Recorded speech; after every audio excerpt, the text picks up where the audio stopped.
মুসলমান, ঘুমিয়ে থাকলে চলবে না। গাজওয়াতুল হিন্দের দামামা বেজে গিয়েছে। বাবরি মসজিদকে ভেঙে গুড়িয়ে দিয়ে রাম মন্দির তৈরি করেছে। সমস্ত মসজিদগুলোর নিচ থেকে ঘুরে ঘুরে মন্দির বের করে মসজিদ ভাঙার অপচেষ্টায় লিপ্ত হয়েছে। আমার তোমার মুসলমান ভাই বোনদের গরুর গোশত খাওয়ার অপরাধে ঠোঁটগুলো শিলি করে দেওয়া হচ্ছে।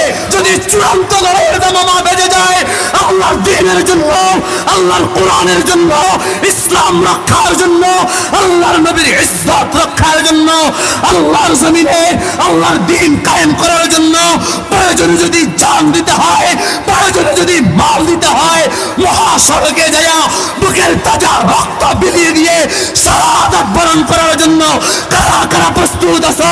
কারা কারা প্রস্তুত আছো? হাত তুলে দেখাও।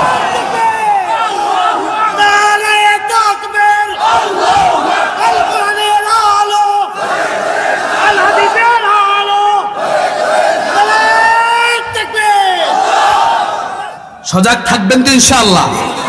এদেশের প্রত্যেকটা ইঞ্চি মাটি আমাদেরকে রক্ষা করতে হবে। ও যুবক, ইঞ্চি ইঞ্চি মাটি সোনার চাইতে খাঁটি, নগদ রক্ত দিয়ে কেনা।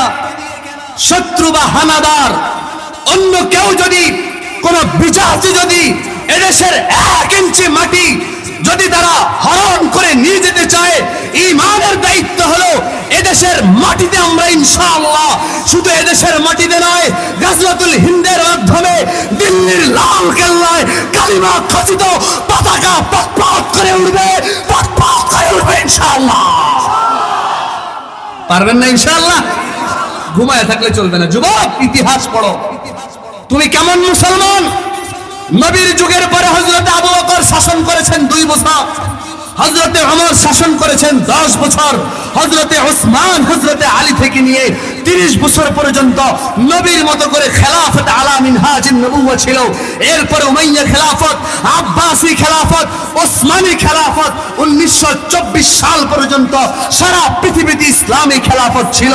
মাত্র 100 বছর খেলাফত নাই। তুমি হলা সেই খেলাফত যারা এই ভারতবর্ষকে 750 বছর মুসলমানরা শাসন করেছে। স্পেন মুসলমানরা 800 বছর পর্যন্ত শাসন করেছে। সুতরাং পৃথিবীর ইতিহাস তুমি পড়ো। সুলতান সালাউদ্দিন আইয়ুবী রাহমাতুল্লাহি আলাইহি সেই ক্রুসেডারদের বিরুদ্ধে দীর্ঘ 21 বছর পর্যন্ত লড়াই করেছিলেন। বাইতুল মুকাদ্দাসকে তাদের হাত থেকে, খ্রিস্টানদের হাত থেকে বিজয় করেছিলেন। 700 বছর পর্যন্ত বাইতুল মুকাদ্দাস, ফিলিস্তিনের সেই জেরুজালেম বাইতুল মুকাদ্দাস মুসলমানদের দখলে ছিল। মাত্র 70-80 বছর হয়েছে, এবার আবার ইসরায়েলের নেতানিয়াহু, ইহুদিরা দখল করছে। মাত্র 80 বছর হয়েছে মুসলমান, এর আগে মুসলমানদের দখলে ছিল। এই বাইতুল মুকাদ্দাসের নবী সুলাইমান আলাইহিস সালাম বানিয়েছেন। অসংখ্য অগণিত নবী রাসূলরা সেখানে ছিলেন। সুতরাং এটা মুসলমানদের মসজিদ, কোন ইহুদিরা এটা দখল করতে পারে না।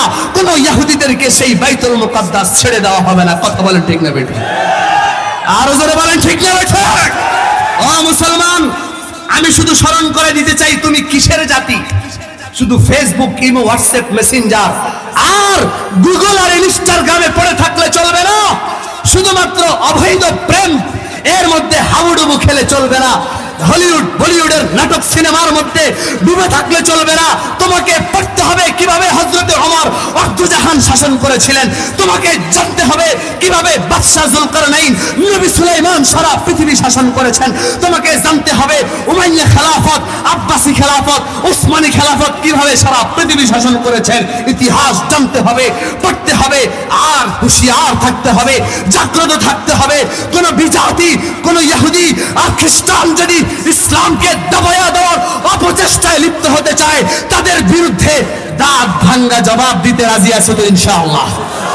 ও মুসলমান, মনে রাখতে হবে, আমাদের ধমনীতে প্রবাহিত হচ্ছে হযরতে ওমর ইবনুল খাত্তাবের রক্ত, আমাদের ধমনীতে প্রবাহিত হচ্ছে হযরতে খালিদ বিন ওয়ালিদের রক্ত, আমাদের ধমনীতে প্রবাহিত হচ্ছে হযরতে সালাউদ্দিন আইয়ুবী রাহমাতুল্লাহি আলাইহির রক্ত, আমাদের ধমনীতে প্রবাহিত হচ্ছে হুসাইন আহমদ মাদানী রাহমাতুল্লাহি আলাইহির রক্ত, আমাদের ধমনীতে প্রবাহিত হচ্ছে মাহমুদুল হাসান দেওবন্দি রাহমাতুল্লাহি আলাইহির রক্ত, আমাদের ধমনীতে প্রবাহিত হচ্ছে আল্লামা শাহ আহমদ শফি রহমতুল্লাহি আলাইহির রক্ত।